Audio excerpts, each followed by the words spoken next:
आपको मालूम है कि सूबे पंजाब पिछले कई माह से आईनी बहरान दर आईनी बहरान का शिकार रहा है। कभी इलेक्शन मुलतवी होता रहा, कभी हल्फ के बाद अपना जो है वो इलेक्शन के बाद हल्फ का मामला इल्तफा का शिकार रहा, कभी काबीना 2 महीने नहीं बनी, कभी गवर्नर आ रहा है जा रहा है, सदर साहब कभी अपना जो है वो समरी को रिजेक्ट कर रहे हैं, एक्सेप्ट कर रहे हैं।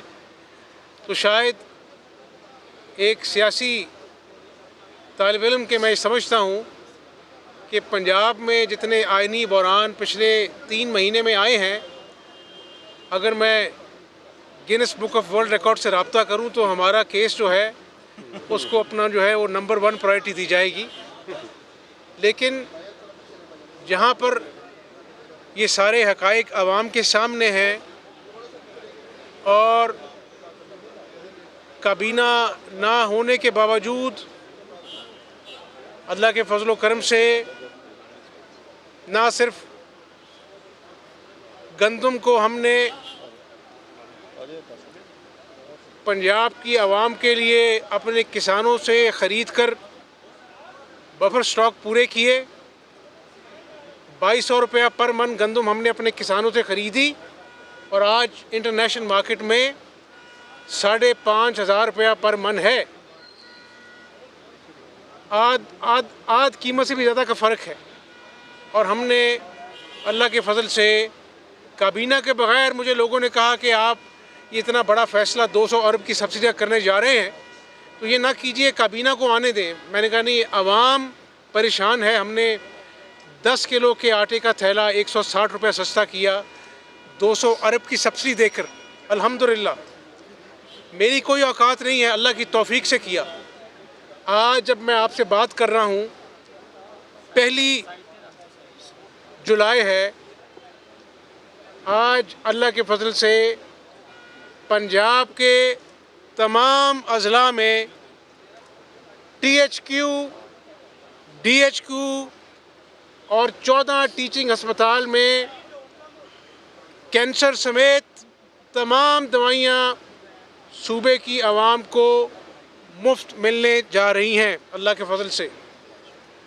तो मैंने ये नहीं कहा कि मुझे 3 महीने दे दो तो मैं पाकिस्तान में दूध की नहरें बहा दूँगा। मैंने इमरान नियाज़ी की तरह ये नहीं कहा कि बस अब 6 महीने दे दो, मीडिया मुझसे ना पूछे, 6 महीने बाद मैं जवाब दूँगा। मैंने ये नहीं कहा कि 1 साल बाद इमरान नियाज़ी ने कहा मुझे तो समझ अब आई है तो मैं अब कुछ करूँगा। 1 साल ज़ाया किया। जहाँ पर मैंने आइनी बहरान का जिक्र किया, मैंने सूबे की आवाम के लिए आसानियाँ पैदा करने के लिए दिन रात एक किया। अब मेरी बात गौर से सुन लीजिए कि आज भी सुप्रीम कोर्ट में जो उम्मीदवार हैं उनका मौक़िफ़ अलग था, PTI का मौक़िफ़ अलग था। अदालत उज़्मा जब ये केस की सुनवाई कर रही थी तो कहा जी अब मैं इमरान नियाज़ी से लेके आता हूँ, तो उनका आपस में भी सोच का रब्त नहीं था। और अदालत उज़्मा ने बार बार पूछा बहर कैफ। अब मैं जमहूरी इंसान हूँ, मैंने अल्लाह के फजल से 27 साल जदोजहद की है, कैदोबंद की सहूलतें काटी हैं। मैंने अदालत उज़्मा को बताया तो मैंने कहा कि अगर मेरे पास नंबर ना होते रन ऑफ इलेक्शन के तो मैं आज जज साहब आपके सामने पेश ना होता, मैं घर चला जाता। लेकिन मैं आज भी, मेरे साथ खड़े थे उम्मीदवार जो PTI के हैं, मैंने कहा इनकी मौजूदगी में कहता हूँ कि अभी इलेक्शन कराएं और जो ऐवान फ़ैसला करेगा मैं उसको दिल से कबूल करूँगा। फिर उन्होंने कहा जी कि आप 17 जुलाई को जब 20 सीटों पर ज़िमनी इलेक्शन मुकम्मल हो जाएगा, उसके बाद 5 दिन में इलेक्शन कमीशन नोटिफिकेशन करता है तो आप 22 को दोबारा इलेक्शन कराएं। तो मैंने कहा ये तो मेरे लिए काबिल कबूल है मेरे पास छुपाने के लिए कुछ नहीं है। अगर 17 को अवाम फैसला करते हैं जिसके हक़ में फाबिया, उसको अपना जो है वो कायदे अवान मुंतखब होना चाहिए। लेकिन मैं फिर कहूँगा सूबे की आवाम को कि अल्लाह के फजल व करम से जितने भी आइनी बहरान आए, मुझे आवाम की आसानियाँ पैदा करने के मंसूबों से अल्लाह के फजल से कोई रोक सका ना रोक सकेगा। और जितने दिन हूँ मुझे नहीं मालूम, उस रब को मालूम है, क्योंकि इज़्ज़त वो देता है। जब तक हूँ सूबे की आवाम की खिदमत करूँगा, ये मेरा वादा है सूबे की आवाम से। आप 17 को ज़मीनी इंतखाब होने जा रहा है, अगर आप समझते हैं 9 सीटों पे कामयाब होना आपका ज़रूरी है, आप समझते हैं कि 20 में से इस बात का क्या यकीन है कि फिर ये रोना धोना नहीं करेंगे कि हर सूरत में आपका रास्ता रोकना चाहते हैं? देखें, अब तो पहले अदालत आलिया का फ़ैसला है, 4 मुअज़्ज़ज़ जज ने फ़ैसला दिया और एक ने इख्तलाफ किया।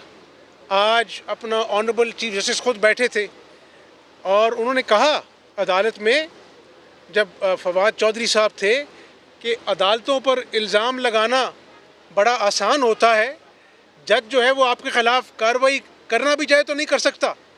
तो मेरा ख़्याल अब इनके अपने वकला ने, इनके तमाम पार्लिमानी लीडर ने वहाँ पर अदालत उज़्मा, सबसे जो बड़ी अदालत है, ऊपर तो अल्लाह की अदालत है, तो वहाँ पर मौक़िफ़ दिया है कि हम 22 जुलाई को जो इंतखाब होंगे उसके नतीजे में जो भी रिज़ल्ट आएगा, कौमी अपना सूबाई असम्बली के, और 17 को बाई इलेक्शन होंगे, तो हम उसको कबूल करेंगे।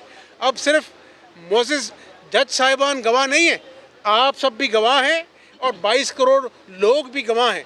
और मैं अल्लाह ताला से डर कर कहता हूँ कि इंशाअल्लाह अल्लाह के फजल से 17 जुलाई को पाकिस्तान और पंजाब की अवाम बिलखसूस मियाँ मोहम्मद नवाज़ शरीफ और शहबाज शरीफ पर एतमाद का इजहार करेंगे। फिर आपने पहरा देना है कि अदालत उज़्मा जो इन्होंने स्टेटमेंट दी है वो इस पर कायम रहते कि नहीं रहते। 20 में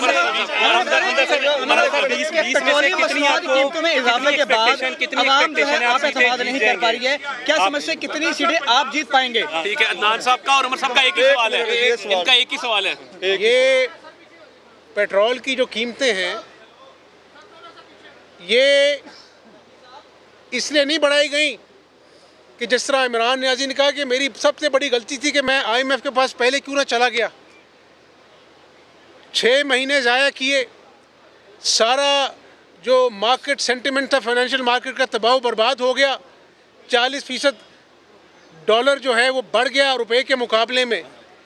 ये पेट्रोल की प्राइसेस, इमरान नियाज़ी एक तरफ IMF से वादे वईद कर रहा था और दूसरी तरफ आवाम को कह रहा था मैं सस्ता पेट्रोल दूंगा।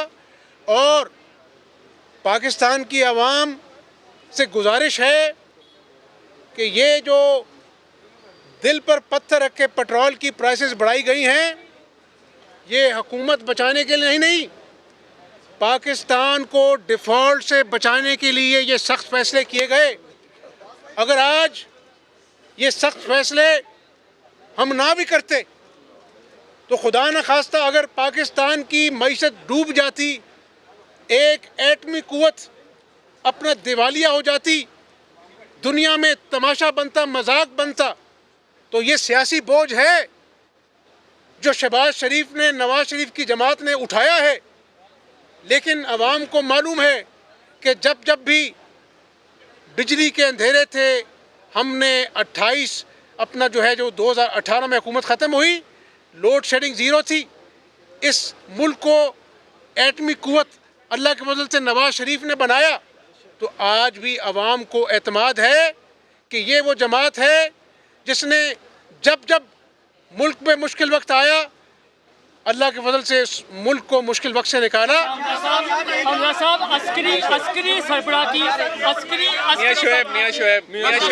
मियां शोएब अदालत में बार बार एक ही बात होती रही कि जो हमें इकट्ठा कर लें। क्या जिन लोगों ने आइन तोड़ा, जहां हमले किए, उनको माफ कर दिया जाएगा? उनको साथ मिला लें आप, उनको कानून के दायरे में नहीं लाया साथ मिला लें आप। हाँ जी, दूसरा ये भी कि आइंदा दो इसमें असम्बलियों साथ में मिला इजलास जारी रहेंगे, ये भी साथ मिला लीजिए। आपने पंजाब असम्बली का मसला बड़े अच्छे तरीके से जो है वो हल कर लिया है और पूरी सहाफी बरादरी को आप पे इस बात पे है। लेकिन सर एक दरखास्त करनी है कि लाहौर प्रेस क्लब का जो है मसाइल है, 2 करोड़ ग्रांट जो है बड़े अरसे से रुकी हुई है। अताउल्लाह साहब ने इसको बड़े अच्छे से और आपने भी टेकअप किया। सदर लाहौर प्रेस क्लब आजम चौधरी साहब, सलमान गनी साहब, सीनियर जर्नलिस्ट सारे आपसे मिल चुके हैं। सर प्लीज, पूरे सहाफी आपकी तरफ देख रहे हैं। हमारी 2 करोड़ ग्रांट नहीं वो क्यों रुकी हुई है? आपको पता है उस बात का? 6-7 जुलाई का वादा था। ये देखें, ये सवाल तो जुड़े होंगे इंशाल्लाह। हमजा साहब इसमें ये ऐड करने जरा एक बड़ा अहम सवाल है, वो सवाल ये है, जवाब ले लो यार। ये जो मीडिया पर पाबंदी थी, मैंने असेंबली में ऐलान किया था कि हम ये पाबंदियां पंजाब असेंबली से उठाएंगे और आपका शुक्रिया कि आपने आज इस बात को मान लिया है कि अल्हम्दुलिल्लाह मीडिया के लिए दरवाजे खोल दिए गए हैं।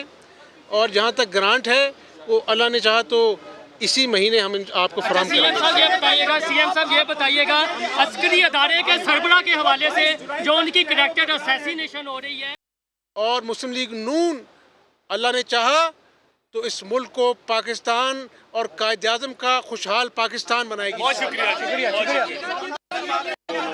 लास्ट क्वेश्चन कर लीजिए।